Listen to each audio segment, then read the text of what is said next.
This is Twit.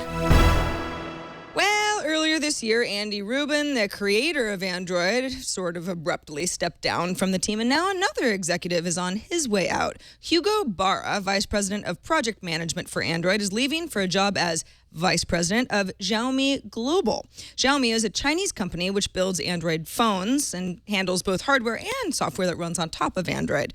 Barra joined Google in March of 2008 and came first from speech technology firm Nuance.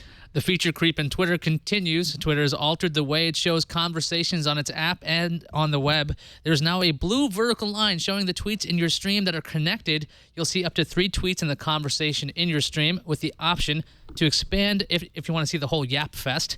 Of course, with any Twitter change, people are really upset. And in other news, apparently no one I follow talks to each other. Skype is 10 years young and celebrating by going 3D. Microsoft's corporate vice president for Skype, Mark Gillette, told the BBC in an interview that the company has created a 3D solution, but don't get too excited just yet. This technology might still be years away.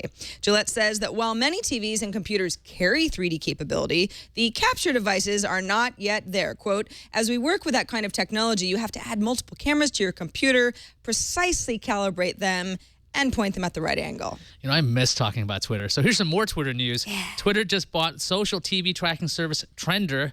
All Things D says that Twitter will kill off Trender's analytics product after all the company's current contracts are up. Trender was also behind the product Curator, which let companies curate a timeline of tweets around a specific event. Their R button is broken. What's the R's? Verizon and Vodafone are back at it in talks of a buyout. Verizon wants to buy back Vodafone's stake in their U.S. wireless joint venture in a deal that could cost Verizon over $100 billion, say people familiar with the matter. And that Verizon is in discussions with banks about the tens of billions of dollars in loans it would need to complete the deal. The Blackberry Q10, not to be confused with the Q10 bus I used to ride in Queens, is not selling too well. According to the Wall Street Journal, one retailer who operates 16 stores said that he saw, quote, virtually no demand for the Q10 and eventually returned most to the equipment vendor. Used phone dealers are also not seeing an influx of Blackberry devices that you typically see when an updated device shows up. The Q10 went on sale at Verizon and AT&T earlier this summer.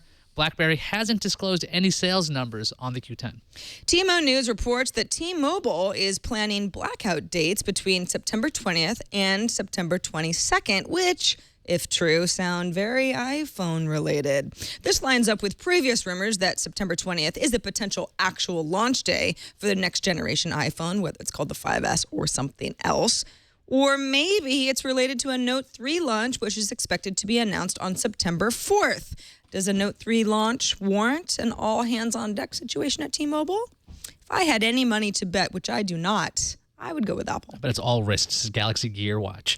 Instapaper just got a redesign. The Read Later service was bought by BetaWorks in April. The web version of Instapaper is the first property to get a new look. It still relies heavily on text, but uses a 2-column layout similar to the iOS app.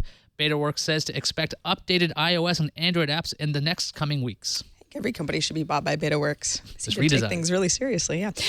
UK mobile operator 3 has released a rollout schedule and pricing details for its 4G launch. The first 3 cities to get 4G will be London, Birmingham, and Manchester, beginning in December. And 3 says it will speed up the process in January to cover 50 more UK cities before the end of 2014.